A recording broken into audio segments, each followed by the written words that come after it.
Hey everyone, here I am again, Jasmine BJD, and yeah, I'm sorry it has been a very long time, but I've been quite busy and I don't want to force it to make a video all the time. This time it was a video that I already planned for a very long time.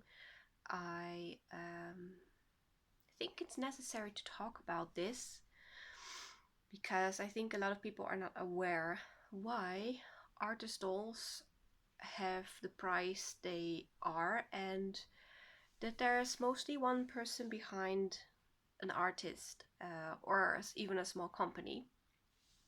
I asked an artist I know if I could ask her a few questions about the sculpting and about her work and about um,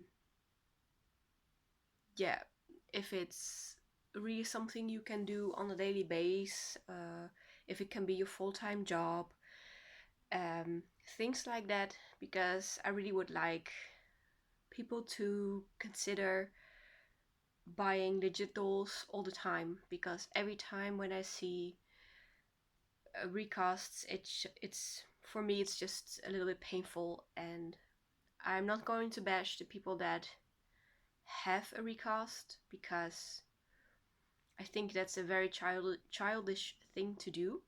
But I do want to let people know that why artist dolls, or why those dolls are priced the way they are. Because I can imagine that you say it's very expensive, but you are paying for a piece of art. Um,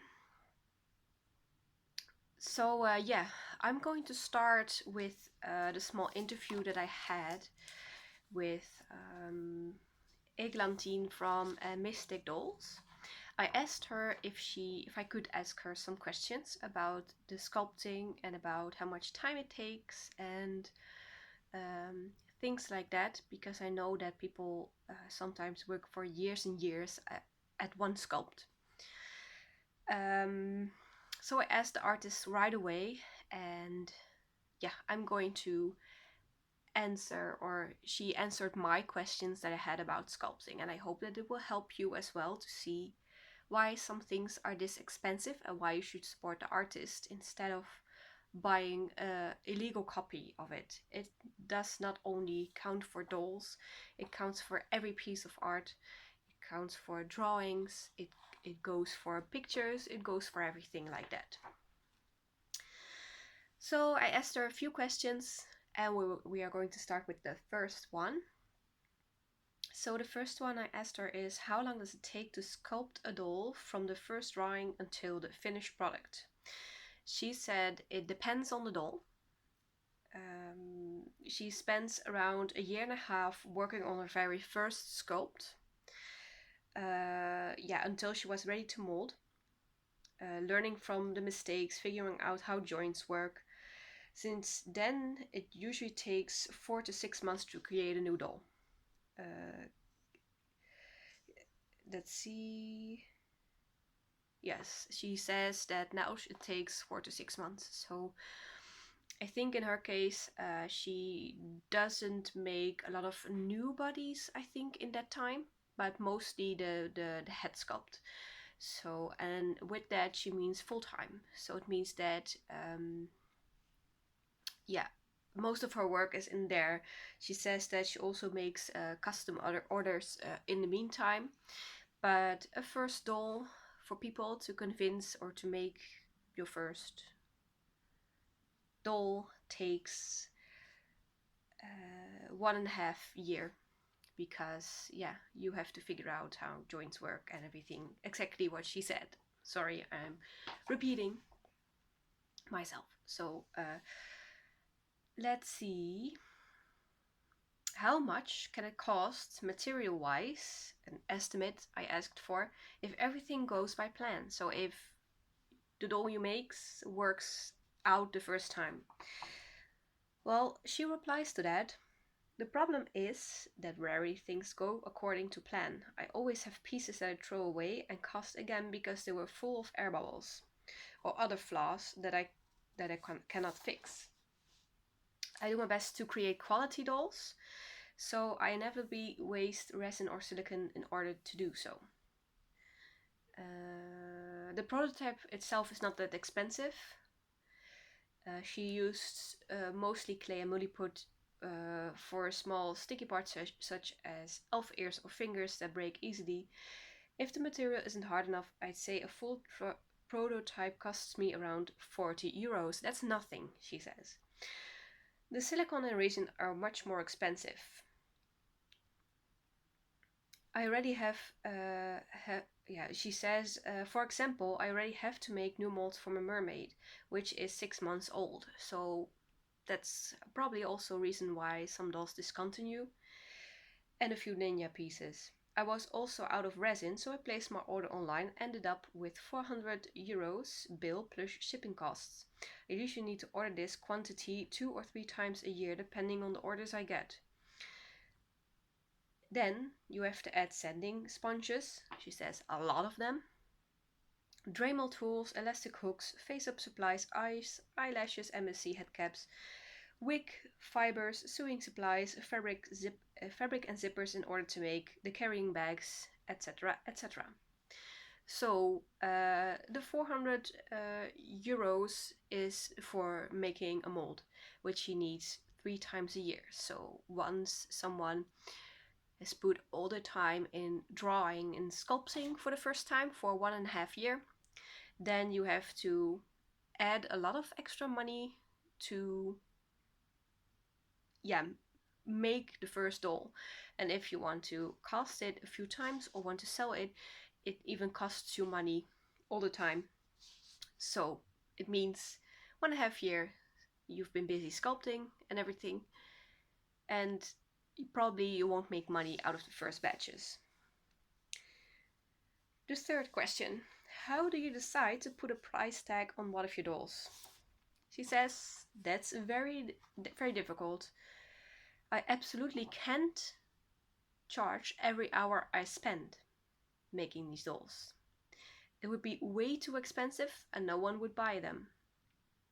So I check how much an MSD artist dolls are worth approximately on the market, and I try to find the right price according to cost of the supplies.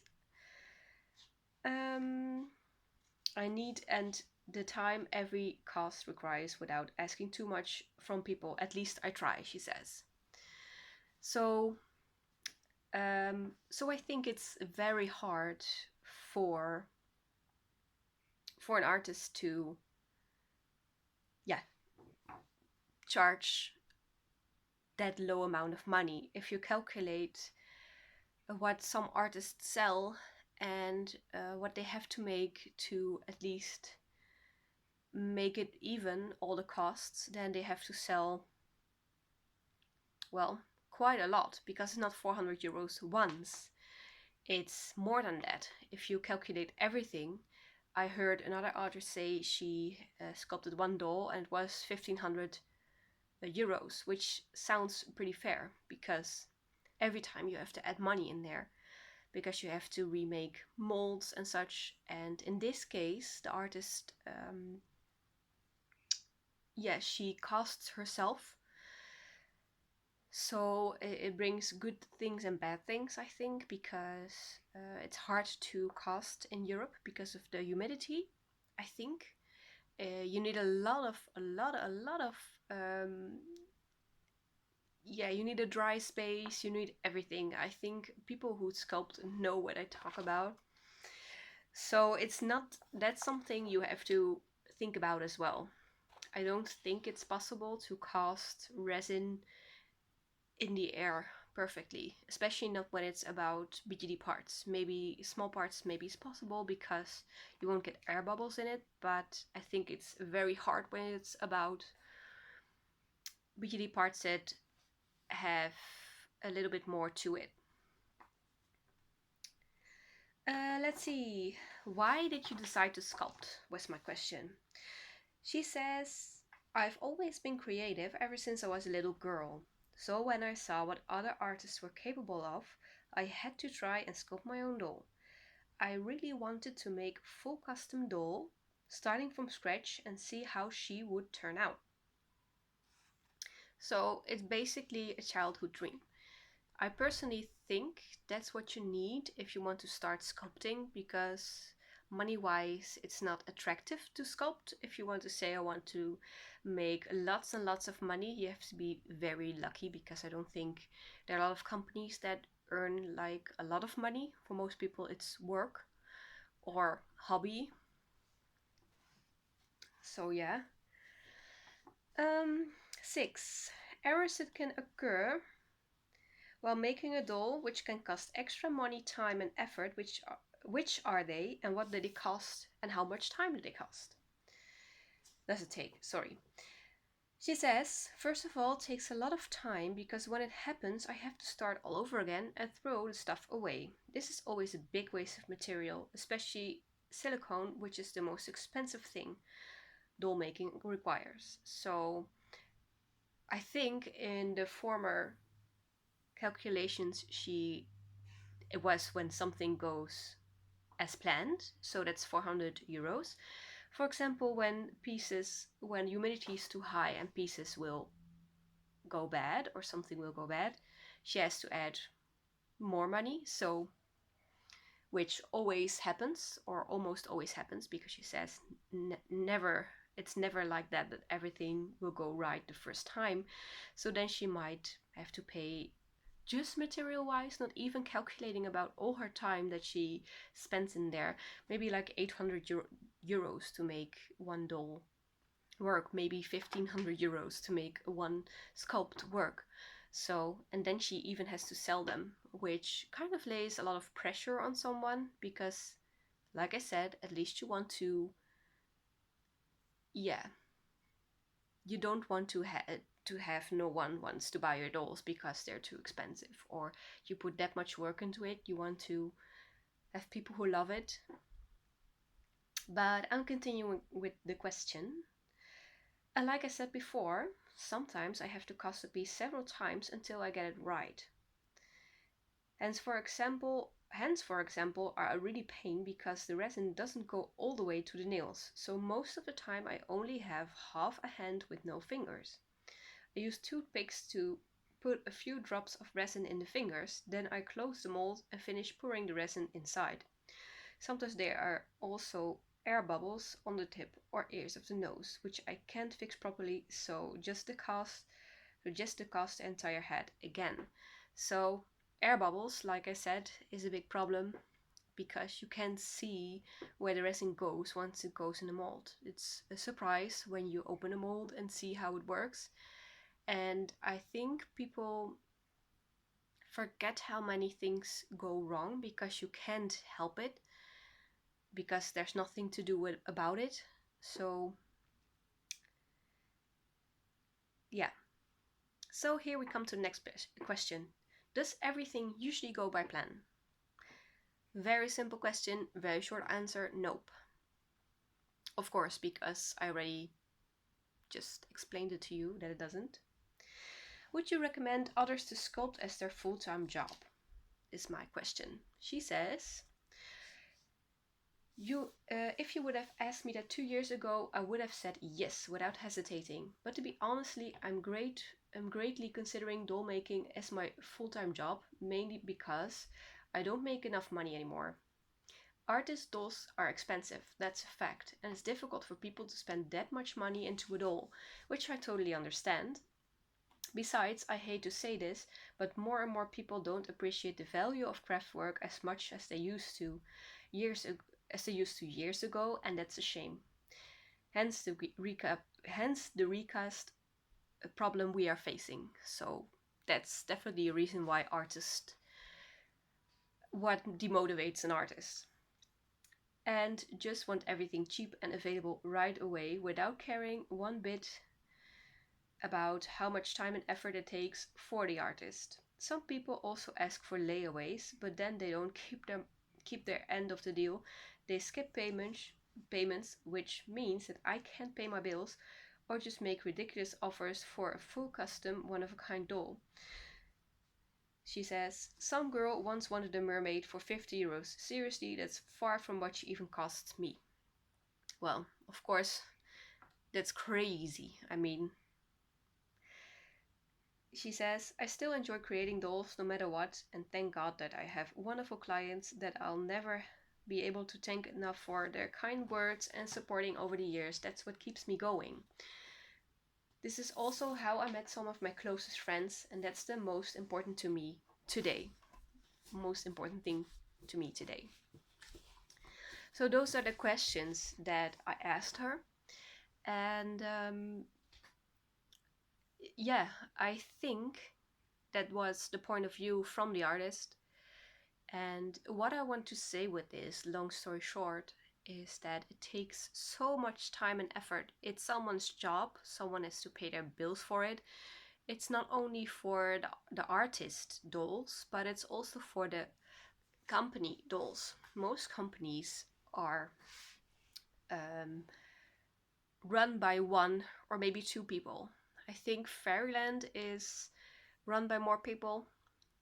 I think Lutz might be run by more people, maybe Dollzone. But I think then you have the biggest part of it already, and probably Volks, but yeah. So when you buy a recast, it means you're literally stealing someone from his bread. You're literally saying, I don't spend the money on you. I decide to buy it fakely and not save up for, well, for the quality of the product. I think that's what's becoming the issue, and that's maybe why artists are demotivated to sculpt more dolls, because if they find a wrong customer, they just it maybe get recasted in the future, and people just don't care about someone's hard work. It's not fair because the prices they ask are very fair. If you work 1.5 years for something, then I think, for example, €500 isn't that much. If you don't have money for that, then just don't buy it. It's not a buy because you must have it in your life. It's a buy because you like art. And I think that's the thing that we need to think about before making the choice to, before others make a choice to, a wrong choice in my opinion, to buy a recast. And that's why I wanted to make this video, because like I said, every time I see someone, especially with an artist doll, which I have talked with in private, which are normal people just like you and me, trying to earn their living and showing off their passion and skills, and people just, like I said, they have to pay their bills with it. It's not fair to say, hey, I'm not going to do this. It's just not fair.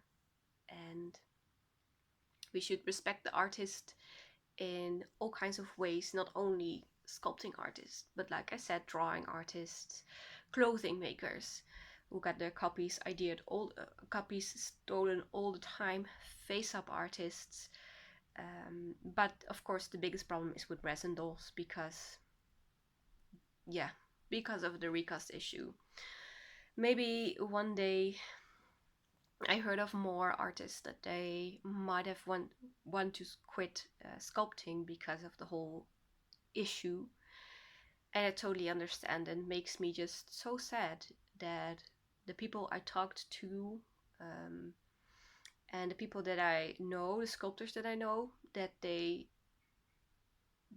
I don't know, I just don't get it why someone would do that to them. So people say, yeah, but it's already made, the recast is already there, just don't support it. Not even secondhand, because if you buy it secondhand, the other person might buy a new recast. Just don't. For example, I don't buy recasts, and I wouldn't. So for me personally, it's no option. If you do it, then keep in your mind what you're doing. Just think of yourself. Be fair and think of yourself what you're doing to the artist or to the company, because it's not fair. And then just think about it twice. The real thing will probably feel even better, will be better will look better, and yeah, why not? Like I said, it's not necessary. It's something you love, and these days you just see people with 50 recast dolls for whatever reason they have. It's just insane. Still, this is not bashing. This is just alerting people on the whole recast story and on why they should buy a legit doll instead of recast. And it's more from the point of view of an artist. There's so much time into it. They couldn't even calculate their hours in their dolls. That's practically unfair that they can't even charge the amount of money because they won't sell it. How crazy is that world? That's the world kind of turned around compared to the world that we live in. If you don't get paid because someone else, or if you can get a job because someone else says, oh, well, I can do the same, I will copy what she does and I will do the same, and then I just need half of the money, then you get upset as well. Well, here, this is just the same thing. If someone says, oh, this week you don't get paid because I hired someone else, that's just bullshit. So, I hope that this video will help people facing why they shouldn't do something, or maybe convincing that it's better to buy legit in any kind of way. I hope it helped, and I hope people will make right decisions, because there's more to it than people know. The people behind the dolls aren't rich. Most of them aren't rich. Most of them can't even make a living out of what they do. They have to see it as a hobby gone out of control, because, or they need a partner who works and pays the bills. It's not possible to, almost not possible to make a living out of this, because, yeah.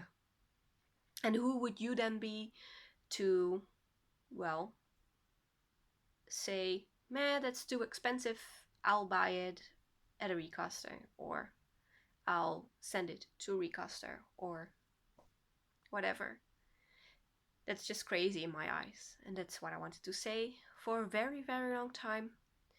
And I hope that this will open people's eyes, and I hope that it helps my friends who sculpt and the artists who draw and everyone for making the right decision and for support. I want to thank you all. I will say have a nice day and see you guys next time.